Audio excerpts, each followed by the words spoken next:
Out of everyone in Springfield, Tom probably has the most blackmail because he just sits there and records conversations. I do, actually. He's like, it's fine. We'll talk about this and I'll cut it out later. What's funny is like... He just always has it. Oh, my God. You know, like... the nicest guy on yeah, he's the the planet. nicest guy. Well, But he'll shit talk a little bit. Oh, it's only on one-on-one basis. We got off the podcast and he was like, all right, let me tell you the real story. You are listening to the Bravo Creative Podcast, hosted by Tom Baker. Thank you for listening. Your position has been triangulated. Drone army has been dispatched to your location. Commencing attack run in 3, 2, 1. Hello, and thank you so very much for listening to the Bravo Creative Podcast. It has been a few weeks since I have been able to sit down with a guest, much less edit a podcast because I have been so crazy busy. And that has been a great thing for me personally. I've met a lot of great and talented people. I've learned a ton, and I've been very humbled in this creative process. But I apologize for my infrequency. But I've been coming off a show, catching up with work, taking on some new clients, getting ahead, and then getting onto a couple of 5 film sets to either act or crew up on. It has been very exciting and very exhausting and hard at times, but I've learned a ton, and that's been the best part, almost.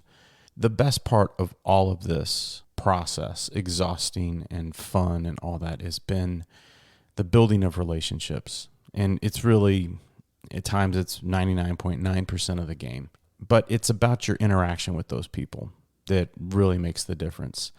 And in those interactions, there are some very important lessons that have been reinforced for me as of recent. And it's not just about the experience or the networking, but it's how you present yourself within those interactions. And I know I'm guilty of being a very opinionated person, and I really have to work at keeping my mouth shut and allowing other creatives to thrive. So a quick lesson that I've learned from all this is to keep your mouth shut and listen and afford those other creatives the ability to enact their vision. And if you are going to open your mouth, vet what you're going to say, for heaven's sakes. Let people create. And if you want to come in and help. If you want to be there and experience it, but know your limits. Just to give you a little heads up, here are a few of the projects that I've had the pleasure of working on as of recent. And I got a big project with a manufacturing company to produce some training videos, and cha-ching. And that work is always welcome, and it deals with some very cool stuff. And that will be taking up a majority of my time very soon. And then I got asked to play the lead character in this cool little project directed by Jack Duffy. And it was called Father Brown. And that might be a working title. But it was a very deep, very well thought out script. And it intrigued me. And it was going to be captured on 16mm film. And that was a really different and interesting process. And I super enjoyed it. And I got to work with Hawk Holman on that, and Genova Levon, and Chris Burrows, and Kaylin Klotfelter. And then I was on set for 10 days for the film To Meet the Faces That You Meet, and I got to work with a ton of people on that project. Past guests Shannon Michelle, Jamie Talamantes, Nathan Shelton, and Jeff Williams, the director. And one of my favorite character actors was on set, Robert Picardo, and that was absolutely awesome and a dream come true. We also had Samuel Hunt. He's got a reoccurring role on American Horror Story. Lila Young, Sean Young, Mickey Stone, Cassie Wright, Brad Ross, Roger Jarrett. I'm going through this list really fast because we've got a great podcast coming up, but I want to make sure that we talk about all this. And who else was also on the set was the original author of the comic book that the film is based on. His name is Jan Sternad. Then I got cast in Eldritch USA. Got to work on set with director Ryan Smith, David Watson, Tyler Foreman, Aline O'Neill, Brittany Greer, Kong Tao, and I met a whole bunch of other people. And then, on top of all that, I had the premiere for Land of Milk and Honey, and that was surreal, and it was scary, but it was very rewarding. I got to see a lot of friends that came out to support the film. Brian Scroggs, past guest, John Voles, past guest. They both did a great job setting that event up at the Alamo Draft House, and much thanks to them. And then I acted in a short and very intense scene with Kong Tao and Genova Lavon. And no, it's not a Bobby Kong film, but I was back on Eldritch set this weekend, and Kong may have an idea for his next installment, so be on the lookout for that. I love the Bobby Kong films or shorts that Kong puts out, so that's out there. Folks, to put it bluntly, I've been very busy, and I'm not saying all this to be braggadocious, but I'm saying it for this reason. It's inertia, and if you get busy, you will get busy. If you want to get out and start networking, go do it. The longer you put it off, the harder it will be. And so that brings me to my guest today. Now, we recorded this last week. We recorded the day after we wrapped from To Meet the Faces That You Meet. And we were tired and a little slap happy, but it was a great conversation with Shannon Michelle, who I have really grown to admire her tenacity and dedication. She is selfless in the help and insight she brings to a production. And Nathan Shelton, who prior to this project I had never met, but our love of film and theater and musicals, we sang the whole time on set. We became fast friends, and Nathan is so unbelievably talented in his performance and his knowledge of filmmaking and production. And he's also an outstanding makeup artist. The guy truly does it all, and he cracks me up. And I love both of my guests dearly because they are great individuals. And I want to welcome to the show Shannon Michelle and Nathan Shelton. Hello. Hi. We're happy to be here. So we actually just kind of wrapped. What did we Wrapped light. We wrapped light on a 10-day. Was it 10? It felt like 150. It felt like a long time, but we just wrapped on a 10-day film, and that was an endurance experience, to say the least. It was very challenging. It was super fun. Mm-hmm. We met some great people within the process, but we just got done like at 3:00 last night. Yeah, we stayed after, cleaned up, and had some drinks, and just kind of deflated. You know, just kind of took everything in and said our goodbyes, and it was a good time. It was the best of times. It was the worst of times. It was a very challenging experience, and definitely I think we all have felt this is one of the most challenging films we've ever worked on, and we've all worked on a lot of things. Yeah. But it was also one of the most rewarding because it was so unique, and the people made it so special. Everybody from the cast to the crew, what an amazing experience. Life-changing, I think, like as far as the connections made and the possibilities for the future. So it's awesome. I agree. And I think that that's one thing that draws you to a project is the challenges and things that you haven't done before. So when I saw that it was fully green screen, I was very on board right off the bat because I've never done anything like that, and I knew that I would take so much away from it. I didn't realize at the time how much I would take away from it or how little I knew about working 100% on green screen. But going through that process, both as a crew member and then watching the cast go through that process and the challenges that we all faced, I feel like every single person learned so much on the shoot. Right. And not only was it green screen, though, it was backwards from the typical green screen or any filmmaking process in that the director, producer, and designer of this film, he had built the entire movie ahead of time. So when we came into the project, the movie is basically done. It's all laid out in plates, and we're shooting the live actors as separate plates that can be put into the frames. So you're kind of married already to angles and specific timing with voiceover characters like Patton Oswalt's character that's in the movie, and it's just a crazy way of filmmaking. I think there's a reason that most people don't do it. It was absolutely insane. Yes, it really was. Yeah, it was also really cool to be able to see that 3D animation already there while you're watching the performance. Yeah. I've never seen anything like that. Right, it was very unique. It was from a cinematographer standpoint, though.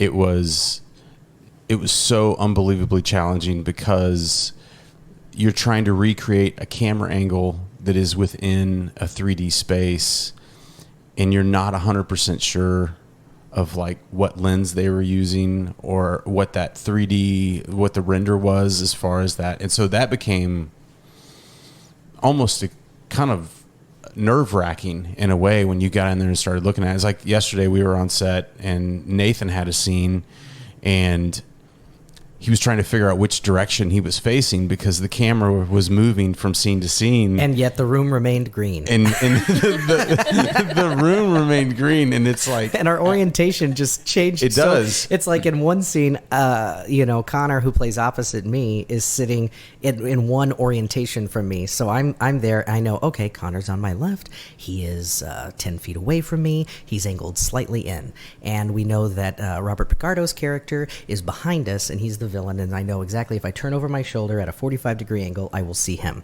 We shoot 2 lines in that angle. We leave for 30 minutes and come back into the room, and everything's wonky where Connor's facing me, Picardo's on the other side of me, and they're like, oh, it's the same scene. It's just 2 lines later. And I'm like, how does this work? And everybody's like, trust me. Just trust me. We have it all set up. I'm like, okay, whatever. Well, and day 10, day 1 and day 2, I was in the same boat with you. I was like, I have no idea where we're turning on this and looking at it. And I have to go back through and watch the footage over and over and over again and try to figure out. Like, there was one scene that I got so frustrated. I just had to move everything off of the whole entire set. And I got 2 rolls of gaffer tape. And I said, okay, if this is here and this is here, now I need to turn the camera around. And so I had to just move it. Instead of moving set pieces, I was just like, let's just move gaffer's tape because it's easier. Right. And until I was able to do that, I was able to orientate myself within, like, it's so weird. I can't even describe it yet. I can't even deflate off of it because it's so so frustrating. And a note to the listeners right now, I mean, we are coming off of a 10-day shoot where we got very little sleep every night because the 3 of us that are here right now talking were the last people to leave every night because we were pulling the shot list for the next day because, Shannon and I were producers on this and Tom was a DP. So we were basically creating everything that's going in the next day and making sure that the director and the other cinematographer had everything that they needed. And so usually around the first to arrive and the last to leave. And it was some long days. Some long emotional. We had so many breakdowns during this because we were all running on fumes after day 2, and so lots of tears, but sometimes tears of joy. It's like somebody be like, you look really nice today. And you're like, thank you. You're such a good friend. Going back to the space though, Tom, I think that another big challenge was that we don't have spaces like this in our area. We don't have those big studios. We don't have those big warehouses. So we were literally shooting in a garage, right? A very large garage that we had gutted out and created a green screen space within that. So there's so many limitations of just our space, width and height, and just working around that. So had we had a big production building here in town, it would have been a lot easier. Yeah. Yeah, and we had it was about 2.5 walls covered in green or like 40 by 40, right? Yeah, and then we had the curtain that extended on the other wall. We wound up putting up about like 4 days into the shoot or something because we were like, well, we need more. And the floor that kept coming up on our shoes. The evolution of the shoot was really, that was the thing that I've really been thinking about a lot is like where we started at on day 1 and where we ended up. How we learned as we went along. And it was a crash course in bootstrap like filmmaking because it kind of throws you out of, it's not just simple coverage, right? It's like Sam Raimi doing Evil Dead. It's like, how do we get this shot? We want these crazy things. Let's figure out how to do it. It's very, it's a lot like like Citizen Kane. A lot of that stuff was just like, hey, let's figure out. It's like, yesterday one of the shots just kind of came up on me, and it was like a 20-foot shot looking straight down. Yeah, and that was pretty impressive. And we didn't. it just kind of fell on, it's like, oh wait, how do we do that? Yeah, you MacGyvered it with like some bubble gum and a toothpick or something. A couple 2x4s and a screw, and we got it all up there. But yeah, and we pulled the shot off. Yeah, it was crazy. For 2 lines. But what a shot. 45-minute setup for 1 minute of Shannon, that wasn't even a minute. I don't even think it was a minute. I think it was a 4-second shot. Yeah, we're lucky if it was a minute. But you know what? That's the one that's going to win us the Oscar.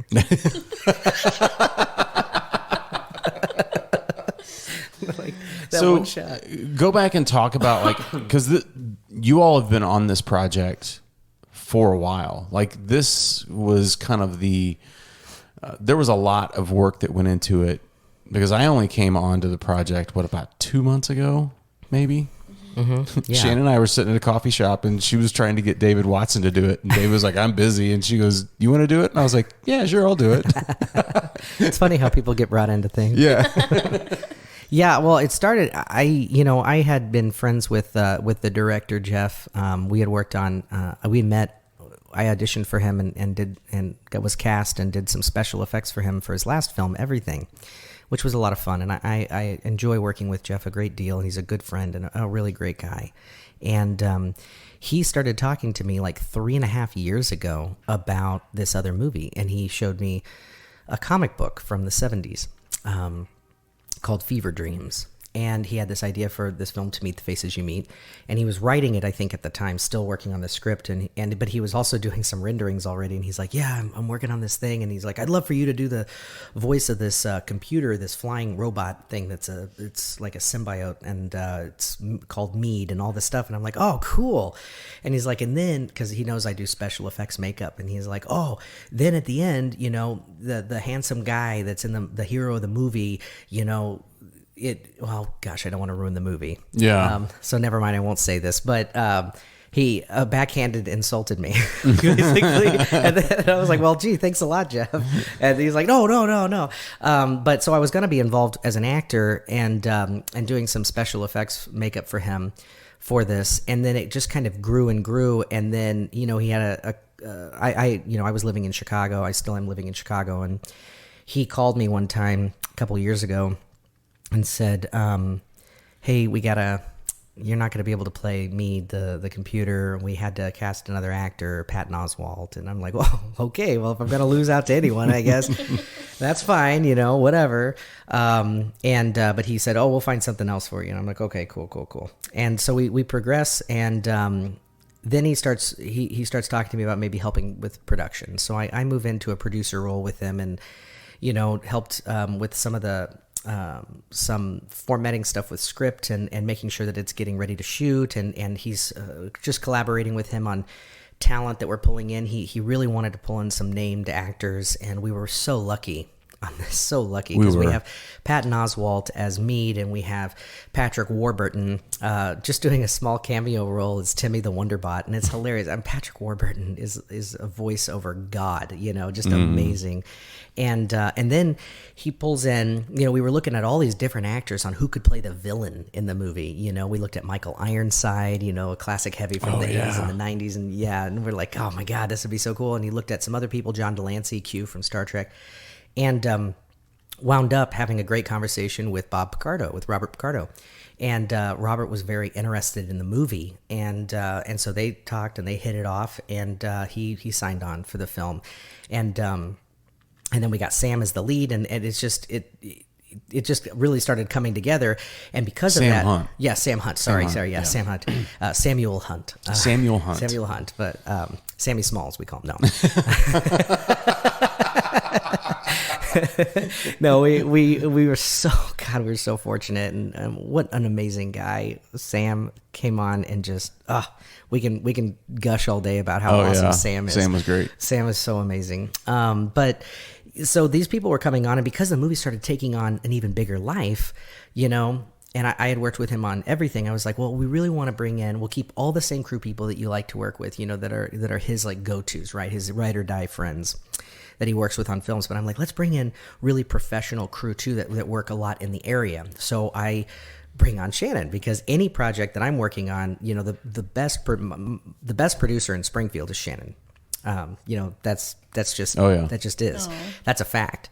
And so if I'm working on anything and people are like, gosh, we just need a really good producer. I'm like, well, you got to talk to Shannon. If she can't help you, she can at least point you in the right direction. And so we brought Shannon on. Thank you. And Thank you. And so Shannon comes on, and we start collaborating with Jeff, and we start looking at crewing up this thing. And we know that, it's a tight budget, with the talent that we have coming in, we know that most of our money was going there. And so, Jeff had worked on this thing for 3.5 years, building the world, creating the entire movie. And he's worked so tirelessly on it, and it's so amazing. It's so cool that it just had to be the best possible. So we needed good sound. We needed good DP and gaffers. We needed these people to be like A game. So we started going out and seeing who's interested in doing this. And we can't look at the people who are just interested in money, right? Because with these independent films, that's just not. You got to do it for the love of doing it. And so we all. It was a passion project for everyone, starting with Jeff's amazing passion that he had for it, and it kind of filtered down through all of us and inspired all of us. And I think that's why we pushed ourselves so hard. And Jeff killed himself making this movie, and we all, I think, did a little bit, but it's worth that sacrifice. Yeah, we definitely killed ourselves this week. It was tough. Last 2 weeks. Yeah, it was a rough, physically rough setup, but it was a ton of fun. Oh man, it was so much fun. Even how rough physically and emotionally it was, there was never one morning where I woke up and I was like, I really just don't want to go to set today. I know. No, I was the same way. always looking forward to going to set. right? Yeah. Not one day was I like that. You get hardly any sleep. You're stressed out about the next day. You're like so bleary eyed that you're tearing up. Just looking in the mirror, going, "I look so horrible." It was funny, like the first 3 days, it was emotional. Like, it was just emotional. Everything. You're not quite prepared for just how the toll it's going to take on you physically I'm not and supposed mentally. to be here. It's just like, and you just want to kind of curl up in the corner and go, gosh, this is just great. And then after that, it was, you get your legs and you start to feel good about what you're doing, and you kind of get your stride, and you're like, okay, just embrace it and let's go. And I mean, there was a ton of things I learned, but the one question I have for you guys is, because you were there for the production side of it, and not to throw any shade on anything, but what would you have done at this point now? What would you have done differently in pre-production now that we've kind of gone through this 10-day process of something that we didn't know about? What would you go back and do differently in pre-production? Because I think it's probably the most important part of the process. Yeah, I think for me, what I would do is, so backing up just a little bit, when Nathan and I would go over to the director Jeff's house and studio area for pre-production meetings, right off the bat, he gave us this 500-page Bible, which was really amazing and it was very helpful. And it had every single scene broke down with the visual plate, so you could see every single shot, yeah, Angle. and it had all of this information on it, which was really fantastic. And to me personally, I thought this is going to be very helpful for production. And so I didn't spend too much time looking at it for pre-production. Mm-hmm. And then when we got the mock schedule that the director had sent to us, looking at the estimated times, because green screen isn't fully in my wheelhouse, I couldn't be a great judge of how much estimated time was going to be needed for that. But had I cross-referenced that and really sat down and wrapped my head around the Bible that he had given me, I think we could have better estimated the time it was going to take to actually set up and block and rehearse and shoot these scenes. I think that's where we got wrapped up, is we didn't properly estimate enough time during our shoot days. Right, and I don't think that it was something that we could have anticipated, even the director, because he had spent so much time doing that Bible, but it was still locked in his head, because in those shots that he had, even though they were so intricate and showed every single detail, the thing it was lacking were the actor plates. Right. So to orient us, who are, we do not exist in the director's head, we had to look at the plates, and we can't see in that world what angle the actors are existing within it. We can't see how he's thinking about framing them within that plate. And even if there were like wireframe characters in there or something, that would have really helped. Point and of reference, yeah. Right. And so I think even the director would agree that, going like if we were to do this again, and go through this process again or something similar. When the sequel comes out. When the sequel comes out or the TV series or anything like that, it would be beneficial to almost like pre-visit or storyboard it digitally, because if he has the plates already, just plugging in an easily removable template of basically where the actors are going to be, so that everybody looking at the image can just go, I get it visually, and it doesn't have to be explained. That's how big they are in the frame. That was another big issue. That's how big. That's where the other person will cross or something. Just because half of our time was really spent in communication and making sure we were all on the same page, because it's so hard. Not only for the people, all of you guys and all of us at times when I'm not on screen, setting up the shots and helping facilitate, but the actors within that green screen world, they're having to chop up these scenes so much to get the shots to fit in between certain audio or technical things that are already built, that it's so difficult to not only get the emotional impact of a moment, but also keep your continuity. That's really distressing to an actor, because we don't want to look foolish on screen when it looks like we made a mistake. Like in 1 minute we're happy and the next minute it didn't get cut well because we didn't give the performance that we needed to do, and we're the ones that are immortalized and captured on screen forever. That's right. And so even though so everybody's trying to be hyper communicative, right? We're all trying to go, okay, I get that, but what about this? What about this? And because we were all so helperton with each other, that took time. And I think that chewed up a lot of our time. So anything we could do to alleviate that is ideal. Blocking is a lot longer in this process. Oh, yes. Blocking a scene is... Because you only have a few things to orient you within the green screen world. A setup is longer. Oh, yeah. Lighting setup is not as bad. After day 3, I was pretty quick on lighting setup. Like, I kind of knew what I was going to be able to do. Yeah, you really found your stride with certain that shots. So I didn't worry so much about lighting. And then I focused more on setting camera and getting all that stuff done. But I think, because Shannon was always like, how much time do we have to get this? And I'm like, I haven't even looked at the scene yet, so I've got to figure that one out. And and there's a little bit of a process time that you got to look at it. Yeah. And I'd be like, it really felt like a cartoon. 10 minutes, and Shannon would go 8.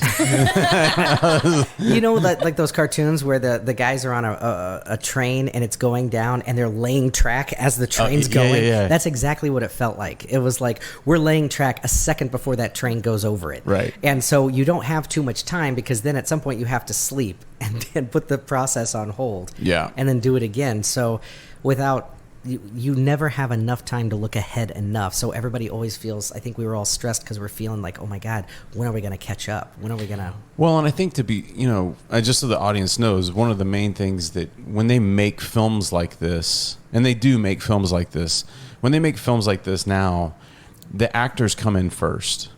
Typically. And they will. There are certain scenes that they will go out and previs because they have no actors in them. But then, for the most part, the actors are filmed, and then they put the elements within them, and they have tracking dots. They work off the actors' timing. We didn't have any of that in this, so we were actually kind of working backwards. More well, and it's backwards now because back in the. I would say it's the process, the way they used to do it. That this is how they used to do that process. They used to when this first started. This was a way that they used to make those computer generated films. Is they would make their thing and they go, okay, you're going to be standing here and you're going to be standing here, and they didn't do it every single shot. And that's where, like, now I look at it and go, a lot of those common angles. When we got to those common angles, we should have been running that. Common angle and just said, all right, we're going to start here. Let's run the whole scene. Yes. That would help the actors. Yeah. Even if you don't use it all, right. It also gives you something to cut back to. Right. But if you're married to the original shots you have, you're not interested in, cutting back to something that you haven't played it. And so looking back on it, of course, I've been continually, even since last night, just sitting there going, how would we have done this faster, Right. And better. But that's, I think also just having a couple more hands on set Oh, would my have been God. really nice because A couple PAs? We all wore multiple hats. Oh, I mean, yeah. I was script supervising and first ADing and producing. You were, Tom, you were gaffing and DPing, and Nathan was acting and script supervising sometimes and producing And so, makeup. and makeup. I forgot about that. Hey, I got some nice time with Sam and Robert Picardo, so it was. Let's talk about some of the very very talented people that were on set, because we had and before we do, we need to give a shout out to Jamie Talamantes for audio work, because she was part of the She was amazing. the quartet that we formed from this. But we had Samuel Hunt, who is it Chicago PD? Is that the Yeah, he was, and then he's in LA now. He's in LA now. He was yeah. originally from Chicago, and he's in LA, and he just shot. He just got off of American Horror Story, and that's he's right. got some film credits, and he works a lot in film and TV, and as an amazing talent, and just going up and up and up. I mean, I'm so excited to see. In a few years, what super he's sweet doing. guy too. Oh my God, we had a great time on set. Even though he's done a bunch of bigger films and television things, he has that indie film spirit. Yeah, you can Which tell is that really he's been on the front lines us doing this. And he was having fun too. Oh yeah, he was having a blast. He was. He really got rolled up his sleeves and just got in on it, with us. And he was even like getting in and helping, figuring out how to block it and get it going because I mean, again, it's complicated and it takes more than just one head to be able to do it. Yeah, not all actors have the ability to speak all the languages that it takes to form, film more than any other art form, even theater, which is highly collaborative. Film is the most, I think, because it really does take every single job coming together to create it. You cannot make a film without everybody being really good at what they do and working so well together. And so actors don't always, sometimes those different departments don't speak the language of other departments. There's reasons that not everybody's a director because they don't know how to speak to actors and the tech people. There's reasons that actors don't do things behind camera all the time because they don't speak that language. But Sam is one of those rare individuals who not only can communicate and express his own emotions and live truthfully in a character that makes you just completely buy into him. And just an amazing leading man.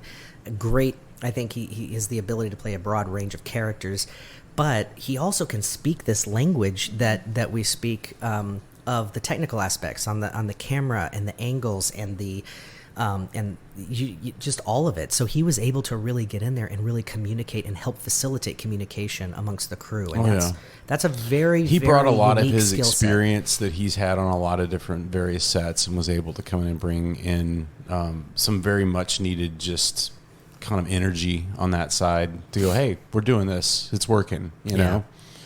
And he's got, from one dude to another, he's got some great pecs. I tell you what, man. Yeah. But I mean, we had call at what? It was like 6:30 in the morning, and he would be at the gym at like 5 in the morning. Yeah, he's dedicated. Yeah. I'm sitting there eating a hoagie. Just drinking my coffee and sitting there going, "Where's Sam? Is that the gym? Okay, he'll be here soon. I'll do his makeup." Well, and then we had the author of the book, of the comic book, Jan. He was there, and he was awesome. He flew in from LA too, and oh my God, what and he wanted what to roll gift. his sleeves up and come in and like work on the set. He was with helping us. us schlep giant set pieces around and he was everything. like, Tom, let me help you move lights. And he was in the middle of it, and it was so much fun having him on set. And just to have him there for story. I mean, the script, in filmmaking, the script, it's very different than in theater, where the script is kind of paramount. Like, you do not change the playwright's words, right. But in film, it's kind of a malleable thing. And you have your script that exists before the movie's made, and then once you're in production, it almost takes a new life and it changes and alters. And he was there to help facilitate that, and that is a huge gift because he and Jeff together created this thing from the beginning and went through it and through it and through it, and to have them working there with the actors to breathe a new life into it. Yeah. It was like it was really neat for us all to be able to see Yeah. and to witness that life as it was changing and altering. Yeah. I think it was really And powerful. him sitting there on set and changing lines as he sees it. I mean, Right. that was really special. It really was, and it's a. 'Cause you don't usually see that. I don't No, I'm usually not- see writers on set like no, that. and not one of his caliber. I mean, the man has an amazing career and is brilliant and eloquent. So He worked down on to like earth. Spider-Man comics and DC comics. Yeah, and all kinds of animation, cartoons, things. I mean, cartoons. He works for Disney? He worked for Disney for Disney. years. I mean, what a talent and insightful and eloquent and just a special human being, and to sweet be able guy. to, Super sweet guy. yeah, gosh, just it's Well, amazing. and you know, the thing that I realized on it too, and it's something that you catch whiffs of it in local Springfield area on films and stuff, is that people get so married to an idea. They get so married to this vision in their head that they can't waver from it at all. But the reality of it is like this guy here, these guys that had worked on this, they were able to adapt to the situation. And, you know, an actor comes in and actually, like you said, breathes life into it and puts their character into it. Those words are going to change a little bit. And, you know, it's awesome to have the script writer there, or the script writers, because both Jeff and yes, Jan did that. yeah. Jeff adapted the script and then worked with Jan on the tweaking of it. Yeah. But Jan wrote the source material, the original comic, Yeah. the source material. I remember there was one day, it was like day 2 or day 3, and Jan was sitting there, and it was Sam Hunt and Lily Young doing a scene. And when it was over, he was just so stoic, and he was kind of like, he was just acting kind of weird. I said, Jan, are you okay? And he said, it's just unbelievable to be here and watching them breathe life into my words. It's very overwhelming. It was just such a touching moment. Almost. Yeah. I'm over here We're all tearing up. crying. I'm still emotional. I know, me too. Me too. It's amazing, and There were a lot of those moments though, like we just be sitting off in the side watching stuff happen, and you would just get so stinking emotional about something. You'd see something that just kind of, it just struck a chord with you every single day. Well, and you see, guys, I mean, like for me personally, for the last 2 years, dealing with COVID and things, I've been like a recluse in my house in Chicago, and this is the first time I've been on any project since that time in dealing with people, and it's what a project to do, because you're just thrown in for 10 days, living, breathing, sweating, crying, bleeding with all of each other, and you know, it's overwhelming in that way too, because you're not by yourself, and you know, you're seeing people, and we're working together. I don't know, there was a vulnerability and a realness to everyone on this set, and that everybody was so open. There were no boundaries, or not boundaries. There were no like walls put up. People were very honest with each other. All of the actors were very open, very receptive, very giving. All of the tech. there were no divas. There were no divas. There were but no divas, it wasn't and that just was that. really There was cool. no like guardedness where people were not being their authentic selves. And you know, sometimes in this business, people are wary of letting their real selves show. And I think maybe that's not the case here in Missouri. You know, we're a little bit more, you know, the Midwestern mentality, a little bit more open, I think. But you know, we had people coming in from England, people coming in from Los Angeles, people coming in from Chicago, and then of course local people, all working on this together, and everybody was doing their jobs, and everybody was of an equal weight when it comes to their importance, their power, their authority on set, and their you know, the respect that we all gave each other and the ability to do our work. And that is an amazing thing, and we're never all going to be together in the same room again working on this again. And it was a lightning strike, magical experience. Lightning in a bottle. And we've been working on this for, 2 years? Because we were getting ready to shoot, and COVID hit, and it put And so everything we had to back, stop, and we didn't and- know if it was gonna get Right. if it was gonna get put together. And Jeff, you know, stressing, because I mean, he's worked on this thing for damn near 4 years, you know. And then it was a matter of trying to reschedule everyone's schedule again. And you know, yeah, it's so. Anytime, I've said this a lot. I think anybody that's worked in our industry, we all know this. Anytime a movie actually gets made, it's a miracle, because there's so many things. If It's one thing inherently goes wrong, impossible. It really is. It's so easy for one thing to just, whether if it gets out of pre-production, one little miracle. If it gets out of production, another little miracle. And then if it gets out of post-production, another little miracle. And then you cross your fingers. Little miracles. Yeah, and then you post-production, cross your fingers that it gets distribution, another miracle. Yeah. So many things have to be just right for one movie to get made. I mean, people don't even realize how many big Hollywood movies get funded, get shot, TV series get piloted, millions of dollars go into these things, and then they sit on a shelf and they never see the light of day. Yeah. And we never hear about them unless you're in the industry, and then you hear about them. You're like, I don't know how many actors. Well, Bob was talking about that. Was it October Sky, the show that they were going to do? They were going to do a play. A play, and he had a part in it, and it got scrapped. Right. Yeah. It's crazy. Yeah. Watching Bob's process on That set was was awesome. one of my favorite things to do. And I think that, like, those moments where you sit back and just watch his process right before you start rolling camera was really, I mean, that's not something I think I'll ever I was actually witness talking again. to my wife about it this morning because it was just, I'm still kind of mesmerized by, I mean, it validated some things of your process. We all have a process when we get up on stage, but it validated it in some ways. And then it was like, there was a lot of stuff that was like, never even thought of that. That was really cool. Robert Picardo has been like an idol of mine since I was very, very young. And Tom, you and I talked about this when watching Inner Space. I saw him when I was a kid, and my dad always pointed out character actors to me in movies. And I always knew, for some reason, I was like, well, I don't know if I just knew I was going to grow up to look like this or what. But I was like, I'm never going to be Tom Cruise, But I knew I wanted to be an actor since I was 4. And I was like, I would always gravitate towards these character actors, whether or not they had larger parts in movies or they had these smaller walk-on scenes, but stole the whole freaking movie. Yeah. And Bob Picardo is one of those people that I saw him first in Inner Space as the cowboy, which we found out on this. He wrote almost every single scene that he's in because there's only like 4 scripted lines for that character, and everything else was him coming up with it, which is brilliant. He's so good at improv. He is. But that, and I grew up watching things, like The Howling and The Burbs, where he has the little parts with Dick Miller, and Gremlins 2, and then he has this whole career, this giant thing. Some people knew him from The Wonder Years as the coach. Some people knew him from China Beach. Some people knew him from Star Trek Voyager, and that's, I think, where he's got the most fan base. And I'm not like a anti-Voyager. I watched Next Generation, but never really got into the other shows. So I didn't know. I knew he was on that show, and I saw him in First Contact, which is my favorite Star Trek Next Generation movie.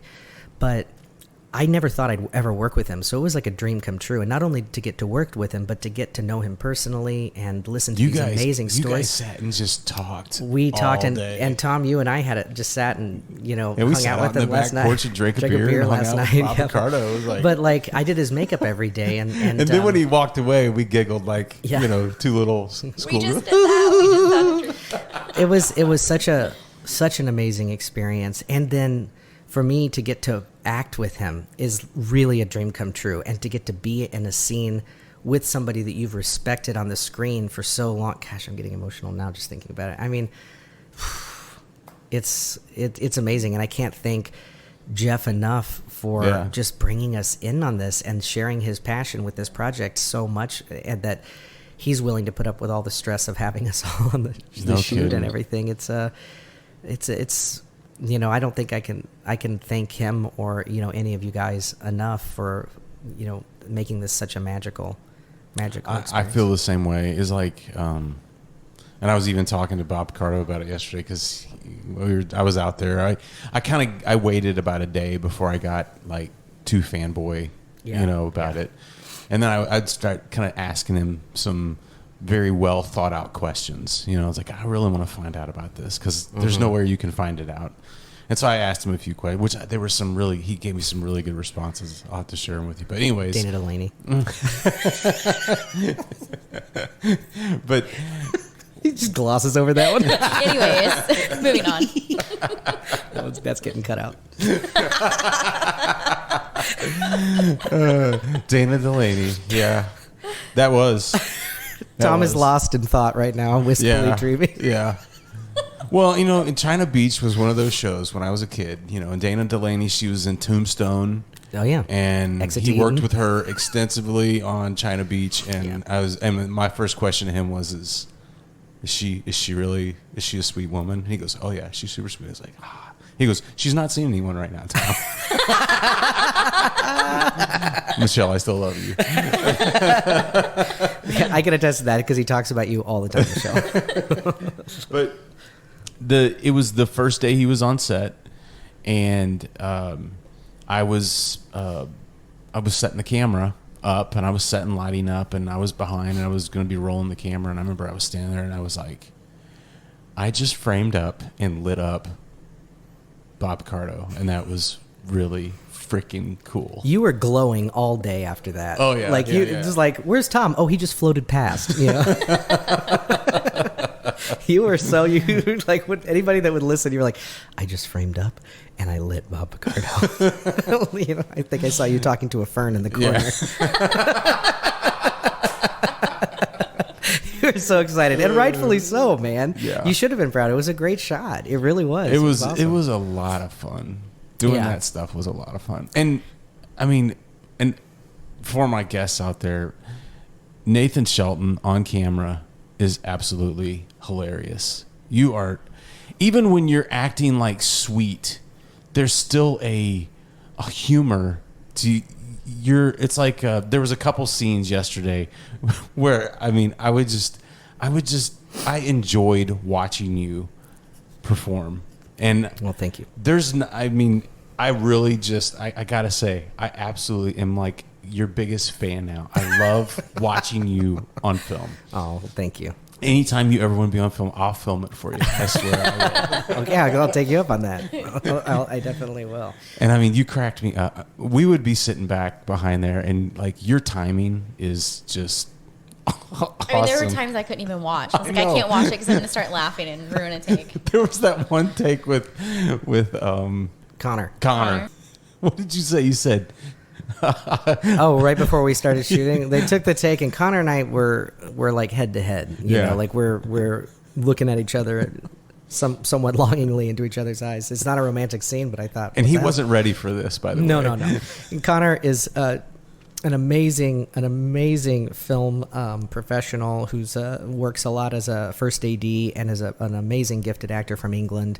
He lives in London now, originally from Leeds, and man, what a treat to get to work with this guy. And just instantly came on set, we felt like brothers. He's just great. And we play these two.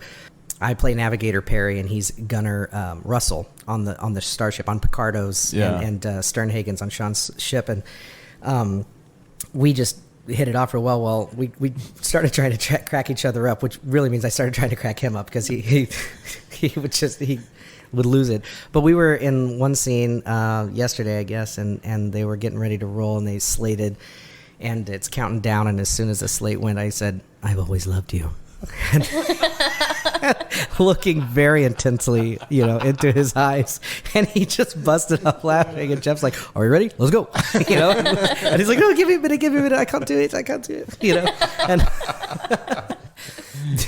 well, and another thing that I have been helping out in production with this is the casting. I am the local casting director, so because I've been working here in Missouri so long, I know a lot of the actors in the area, and Jeff really wanted me to pull in, people that would be on point, come in. Jeff's had issues, I guess, in the past with actors not showing up and lines learned and stuff. And I'm like, that should never happen. Professional actors always show up like that, or should. I guess we've all been there where it's wow, you're a pro and you're coming in and you don't know your lines. Awesome. But so I was like, okay, well, we know we want to bring in people who are dedicated and who want to grow their careers. So I started looking around, and I was looking at some friends from the area who have moved out to LA and are working actors and trying to build their resumes and get more screen credits and things. And I reached out to two of the most talented ingenue actors that I know, which Lily Young and her husband Sean Young, who met years ago on a production that I directed of Dracula, and they're just such amazing actors and so hardworking. And they've been out in Los Angeles now for I don't even know how long, like 7 years or something like that. Gosh, I can't even. Time flies, and I don't know. But and they were very excited. They auditioned for the parts, and they came in. And Lily plays the female lead in the movie, Phoebe, opposite Sam Hunt, and just came in and was amazing. Right? Like, she made me cry. Oh, she's so good. She made me. I mean, everybody. I think just about everybody on set watching them at some point made me cry. I really appreciated it. It was fun to watch everybody's performance every day. She was another one that was fun to watch her process. Yeah, she had some really intense scenes. So just watching her process. And the way she handled herself just overall on set. She's so impressive. Yeah, she's years and years of film and theater work, and with a theater background, musical theater background actually, and an amazing talent. But she has this ability to just tap into raw emotion that not everybody can do, And you can see it happen too. It was really cool because, I got to do a close-up of her. So I got to, you get to really see the face and you get to watch it. And luckily I got to watch it like 3 times because I think we did 3 takes. Yeah. We did 3 takes like that. And each take, and it was different. It was nuanced. different, but it was the same intensity. She Right. did such a good job on it. I was amazed. And that's not easy because for those of you listening who have not, who are not familiar with acting in general or acting in film, it is very different than theater too. Because in theater, you never leave the world from the beginning of the play to the end of the play. You're in the world, and even if you go backstage, you can kind of stay in it, right? And you're in this artificial world. But in filmmaking, it's really challenging at times. You've got somebody pinching your shirt behind you with a clamp to make you look thinner. You've got some guy over here focusing a light to your right. You've got a team of people just staring at you. The boom above your head. The boom above your head that's like slightly moving. You've got noises off in the distance. There's just all this artificial stuff. And not to mention the fact that you're on a freaking green screen with no set pieces around you. You're imagining the entire world, the entire vastness of it and the given circumstances, and then they're just like, okay, time is money, it's a movie, okay, go cry. Every possible distraction that every part of your stimulus can deal with, right, is there. Is there. The set is hot. Right. It's muggy in here. Every single thing will throw you, but you have to have not only an amazing imagination and focus to be a film actor, but you also have to have the ability to tap into that whatever that thing is that just can take you and put you into the world that you're in and just cut everything else out. Yeah. And it's so hard, especially in emotional scenes, right? And Lily has that ability, She really takes her craft seriously. I was listening to her one day on set talk about how when she was little, she would watch YouTube videos of these old Hollywood actors, and she would try to replicate that emotion. Mm-hmm. And just listening to her, how much she cares about her craft and how much she, focuses on that kind of stuff was really, really cool. She had this one scene. Well, the scene we were talking about, she started, crying. Each time she could pull an alligator tear right out of her eye, and I was like, "Whoa, that was cool." Yeah. And it was just awesome. Yeah. It was awesome. She's just an amazing actor, and so is her husband. And her husband, Sean Young, who's also a fight choreographer on this film. Sean is one of my oldest friends, not as in his age, but he's a geezer. No, but he's one of my longest companions. We met in college, and he's a little older than me. But we used to manage a Blockbuster together. He was the manager and I was his assistant manager at Blockbuster Video before that went belly up. And he's such an amazing creative. He's a screenwriter, he's a director, and he's an amazing actor. And he came in and he played Sternhagen, who's the general aboard the is it the Ganymede, or no, not the what is the ship? Achilles? Yeah, the Achilles that we're on. That's our ship. I can't even remember. It's printed on my little console like a Toyota. But it's, on the Achilles. And so he's kind of like Bob Picardo's right-hand man, even though they don't see eye to eye. He's number one. Yeah. Exactly. And Sean just came in and Sean has looks the part. He really looks well. the part. Yeah. He's a a really short, fit guy who's just got this like energy that's kind of like buzzing, and these crystal blue eyes. He's got such a cool look, dark hair, Peter Gallagher-esque eyebrows, and these like, these piercing blue eyes. But he's so damn funny.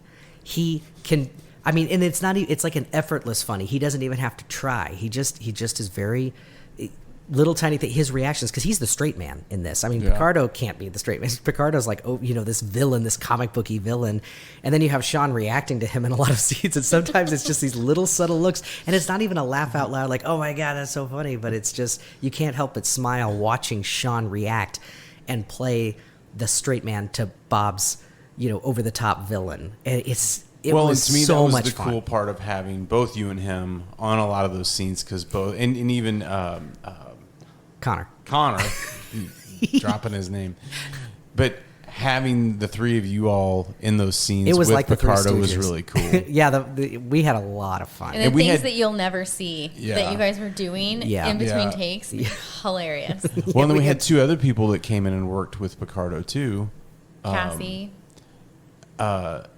No, you're talking about working with Picardo. You're talking about with Picardo. You're talking about the amazing Mickey Stone, and the incomparable Andy McMurtry. Yeah. These two guys, also amazing friends of mine for a long time. Andy's my co-producer in my production company, Arcane. Mickey, I think everybody in town knows Mickey. Oh, yeah. Mickey's like a stable working actor here in Southwest Missouri, and if you haven't worked with Mickey, you've at least heard his name. He's been in everything. He's been in so much. Yeah, he's actually in the film Everything too that Jeff directed. But no, Mickey and Andy play these two bumbling like guards that was Picardo's first day. That was first day, and they're they running around doing these action sequences, and Andy's like a choo-choo. These guys just get this inherent comedy, and it's so funny to see Mickey doing stuff like this too, because Mickey is such a talented actor who's really been, I think, branching out a lot lately and playing more nuanced characters, and he's so captivating to watch on screen.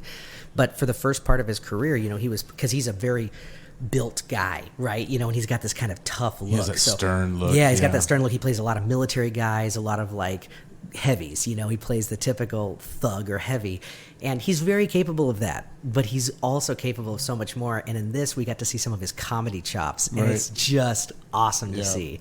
And so they had a lot of fun, I know, working, and they were only on for like one day, but man, what fun! It was fun. It was great to have them on set too. It's just nice to see all your friends kind of show up on set and get to work with them. So it's like a family getting together for a reunion or something, little bit by little bit. My brother is on this movie. Oh, that's right. My brother and Jason White, who I've worked with in theater for a long time, and my brother, of course, we're womb mates. So he and I, he's my twin brother, but he came out and they were the jump ship pilots, and they just had a little bit and got to hang out with Picardo backstage in the green room, and it was that was a lot of fun. But we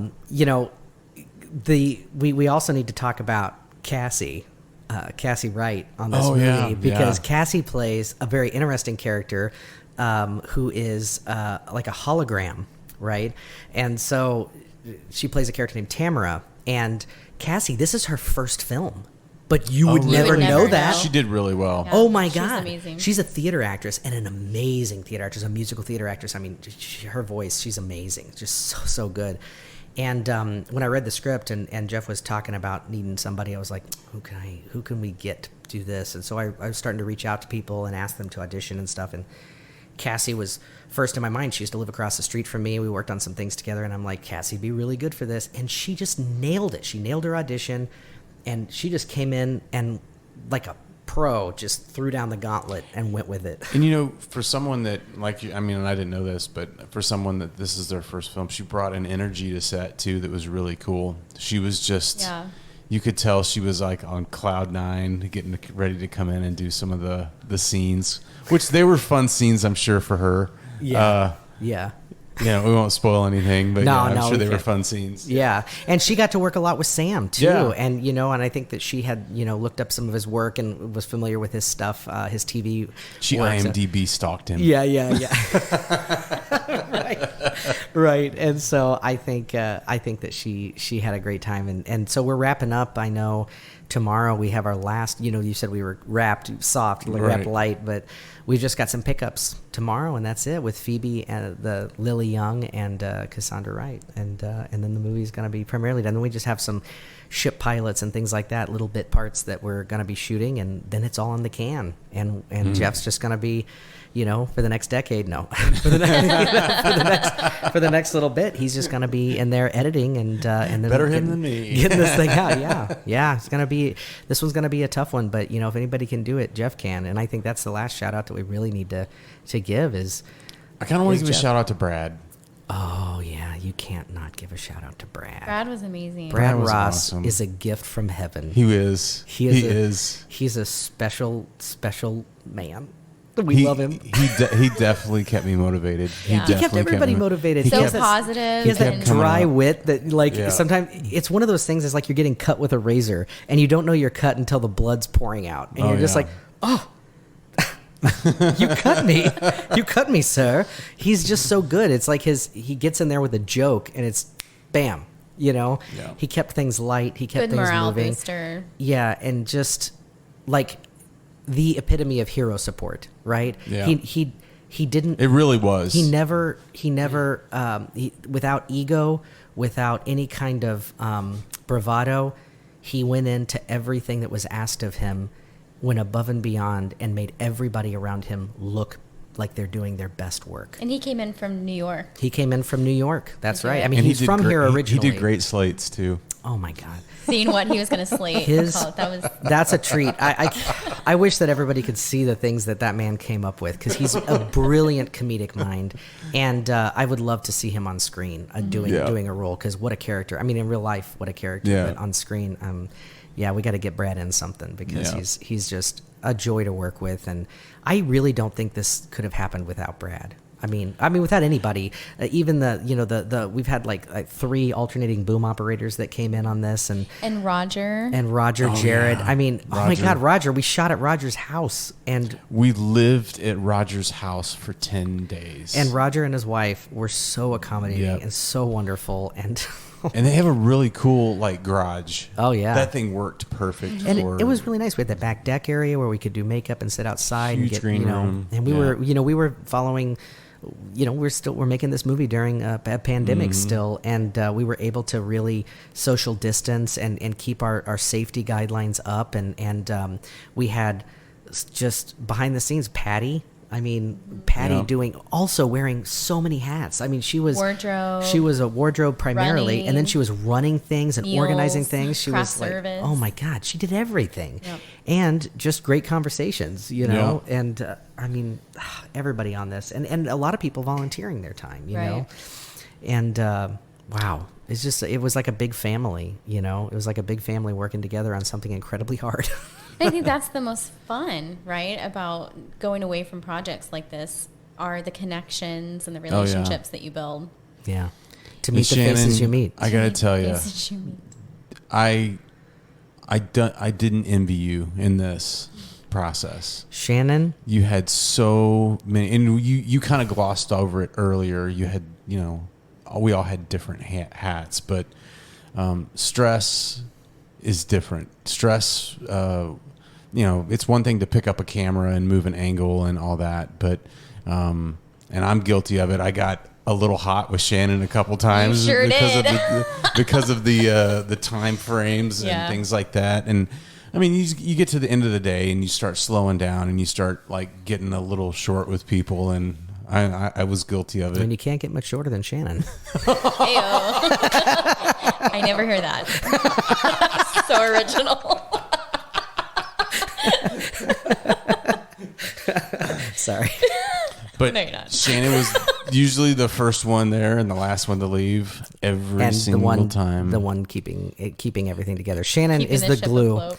Shannon is the glue that really held everything together, because, when everybody is focusing on their little jobs, Shannon had to focus on everybody's jobs. And that and is, keeping everybody happy. and well, if you can't be happy, you got to be motivated, Right. and that's hard. That's really hard. And when on things like this, we all get stressed out, and there's times that we blow up at each other, and there's times that we're just like, what, don't talk to me like that, Right. or whatever. And Shannon has to be in and go, okay, I know that you're upset, but we gotta keep this going. We gotta keep moving forward, and what are we gonna do next? Okay, what are we gonna do next? And she's got to ride the director and the cinematographers and everybody else, and like, what are we gonna do for lunch? Okay, well, that's on Shannon too. And like, I think that's make sure the biggest- make sure that everybody's doing their jobs and everybody's getting prepped and ready and nobody's getting upset. And I think that's the biggest thing, is that my job was literally to write everybody. So I'm always the person saying, you need 10 minutes. You don't have 10 minutes. right, You you're have set up keep to be going. you're set up to be the bad because guy. when we don't get our schedule, it comes back on me.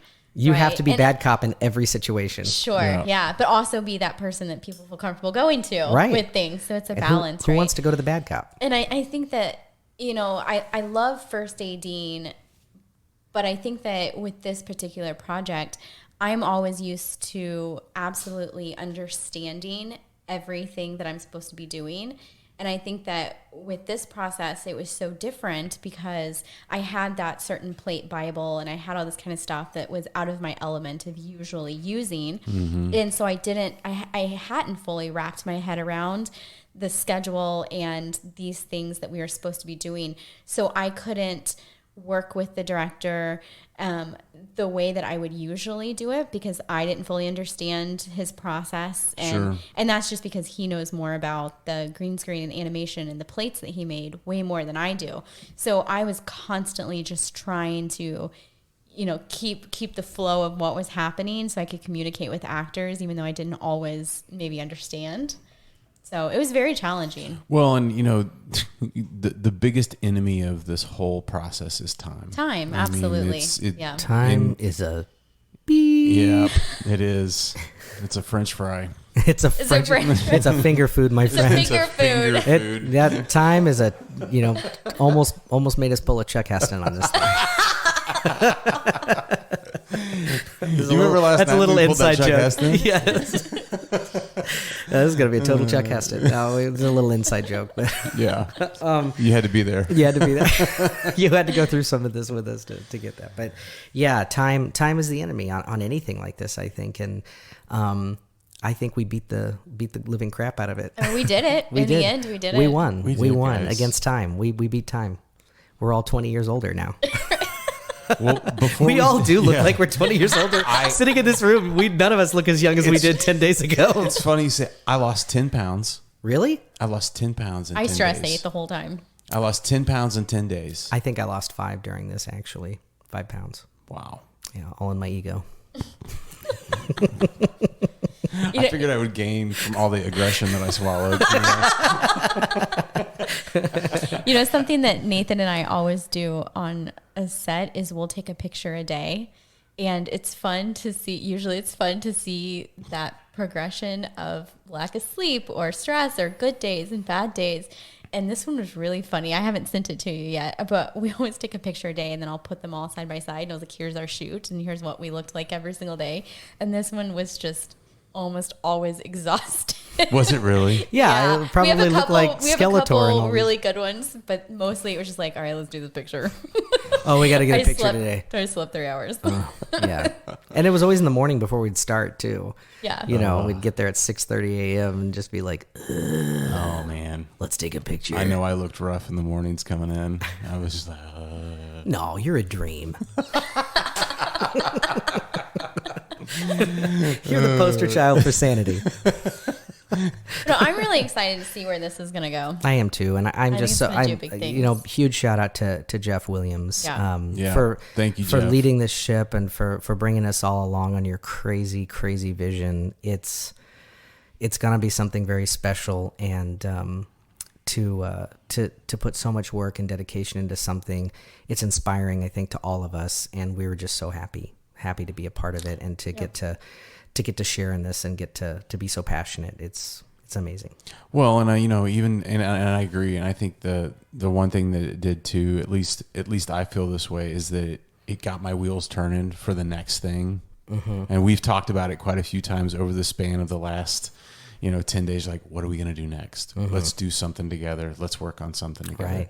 Which, I mean, to me, if people want to figure out a way to make like really, really stinking good friends, go work on a film set together. Absolutely. Yeah. Because you will just, I mean, when you go through hell together, you come out You're the other around side. each other all the time. Yeah. So Right. you have no choice but to get close. It's almost, I mean, we go to sleep at night, but as soon as we woke up in the morning, we were back on set. Right. So, We know each other. We know each other's limitations. We know each other's good and bad sides. And it's like, I don't think anybody on this went away just looking at each other through rose-tinted glasses. We Right. see the worst and the best of each other, and we accept it. Yeah. And at times, it's because you have to get the job done. Yeah. But then when you come out the other side of that, you realize that that's all that what makes that person special. The things that you don't like about somebody, we all have those things. And the things that you love about them are far, far greater than those things that you Right. don't like about them. And I think,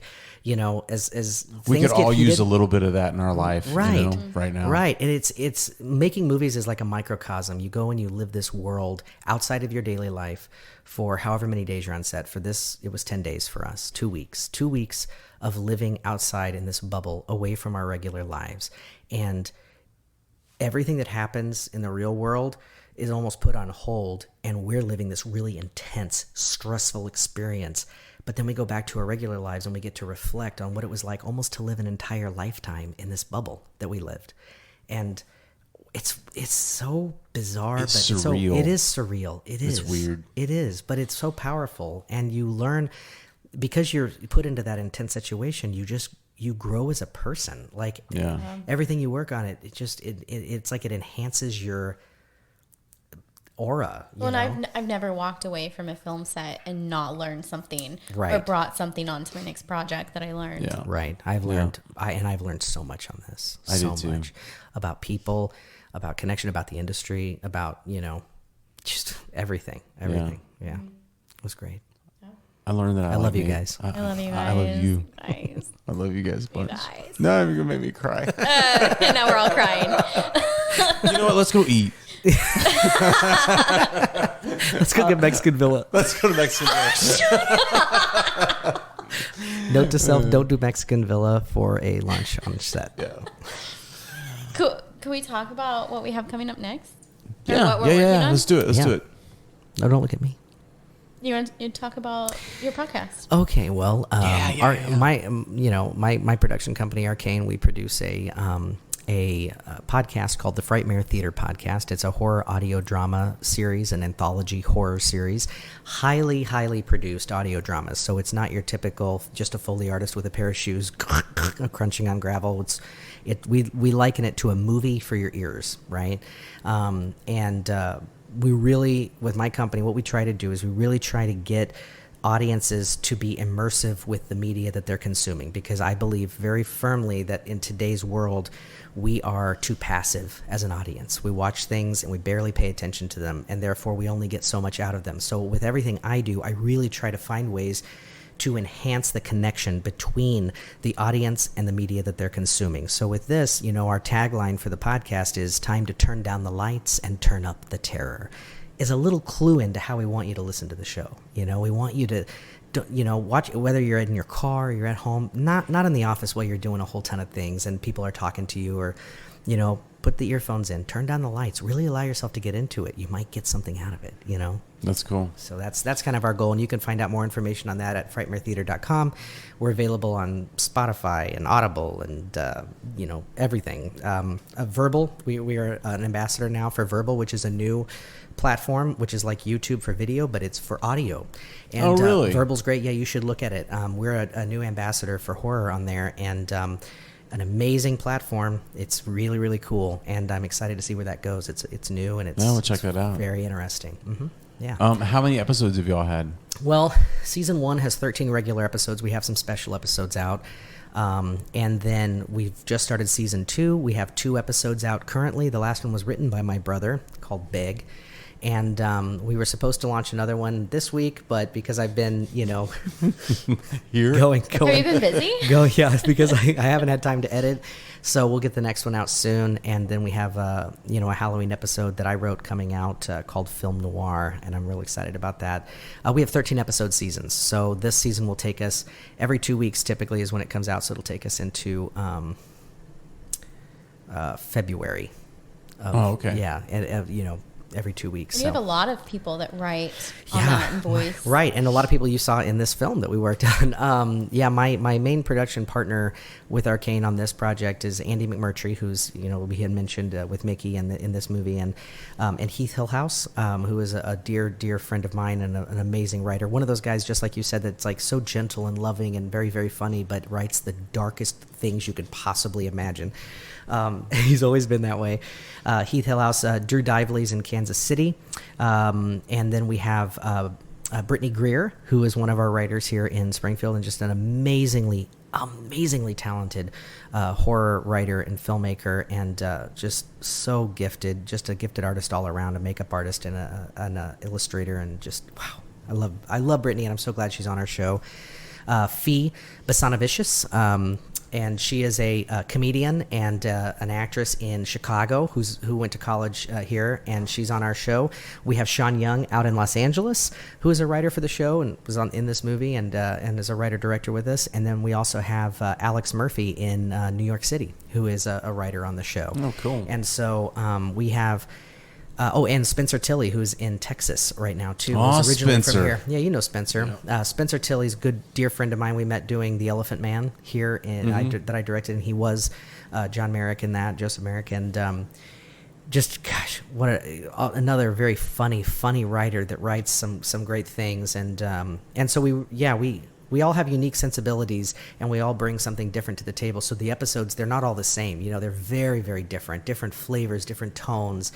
And then we have a vast network of actors that we get. We have actors that have performed on Broadway that are doing voices for us, film actors, voiceover actors, Really? like professionals. We have Lisa Murphy, a very gifted Irish love actress Lisa. who has now moved back to Ireland, and she's doing voices for us from Ireland. It's a great series, and it's we work really, really hard to make it a very high production level. And we hope that it really sets us apart from others that are doing similar things. And our listener counts are growing all the time. We have fans all over the world, and it's an amazing thing. It's hard to get a podcast up and going, and get this, and and getting it out there and getting an audience. And we're over 16,000 downloads right now with just one season out, which is killer. That's awesome. Yeah. And that's just downloads, like there's no way to find out how many people are actually listening. And so it's much more than that. And we're very proud. We're very proud of the show, and we have a great support network. So It's so good. yeah, thanks. And we're hoping to get Shannon on there to start writing too. So. I want to. Oh, hey. Yeah, I'd love to. That'd be cool. What do you have going on, Shannon? Well, I'm working on the Spring Biggest Sketch Show. So we're in our fourth season. That goes up tomorrow, doesn't it? Yeah, we have a show tomorrow. Wow. So the Spring Biggest Sketch Show is classic sketch comedy. People think of like Kids in the Hall, Saturday Night Live. And we're in our fourth season. We've partnered with the Springfield Little Theater, which is our local community theater here. And we perform at Nathan P. Murphy's in downtown Springfield every first Friday at 9 o'clock. And it's so much fun. It is a quick turnaround. We have a team of writers. We have 9-10 writers that are constantly writing for the show. We have a cast of 10. We have a production staff. And it's something that people work on daily. There's never really a break. And we have 9 shows in a season. Oh, and wow. so it's really fun. It's something different. It's not just you sit down and watch some improv or some comedy. It's really an event when you get there. We have 2 televisions set up that we also play comedy shorts on, and we use them as like an establishing shot of where we're at in the different scenes. And it's just an hour of fast-paced comedy. It's hosted by super talented Mo Holloman, who's out of Joplin. She's originally from Chicago, and she's performed at the Groundlings and Second City, and she is hilarious, a very, very funny comedian, and so she hosts our show every month.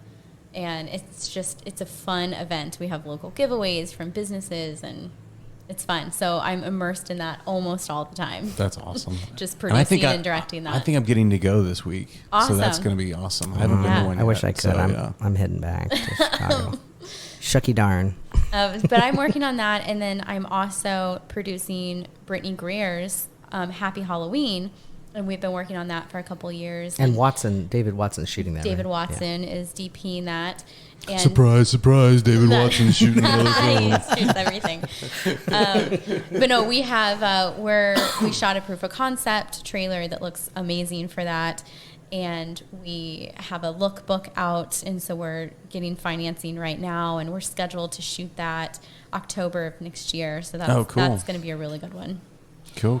And then I also have my own. I write, and so I have 2 features that I've written that I'm also looking for funding for right now. So yeah. Wowzer! Never stops. Busy, this one busy. never stops. She's a pint-sized dynamo. I like that. Well, that's awesome, guys. What are you doing? What are you doing, Tom? Oh God, Sleeping. I'm gonna get some sleep. I got to finish up a couple commercial projects because they were on hold for 10 days. Why? I don't know. Have you been busy? Yeah. And then I've got, I'm on set Saturday and Sunday. I'm going to be playing a part in Eldritch, USA. Oh, that's exciting. Which is, I think they're still filming till the end of October, I think. Yeah. I just talked They're to primarily shooting weekends, is that right? Weekends, yeah. Yeah, so I they're just talked to David Watson. So I was trying to ask him, when do I need to be there on Saturday? And then Saturday night I got a premiere for my film that I was in. Congrats. Land Good luck of with Milk and that. Honey. That's awesome. So yeah. And that premieres at the Alamo. It's at the Alamo, yeah. Oh, wow. That's Yeah. awesome. Yeah, I man. get to walk the old red carpet. Yeah. Walking the red carpet. Hey, big time, big Is she time. going to wear a tux? No. I'll be wearing my costume from Eldritch. It's a giant chicken suit. Yeah, chicken soup. No, we've all got a lot of stuff, but let's stay in touch. Absolutely. For reals. For reals. This was, I love you guys. I really do. I love you This too. has been a great experience. In the for immortal me. words of Connor, ditto. Ditto. Ditto. Best line in the whole movie. He hated that line. He was like, ditto. He felt dirty saying it. Oh. No. Tom, it's been great getting to know you on the movie, and of course working with Shannon again. It was a real pleasure, and I really cannot wait to do it again. Yeah, me too. Let's go make another movie. Yeah, Let's do it. Thanks for having us on the show. Hey, thanks for being on the show, guys. Bye. You have been listening to the Bravo Creative Podcast. Analysis of your biometrics have been compiled and calculated. You are now a minuscule part of the collective. Enjoy the rest of your pitiful day.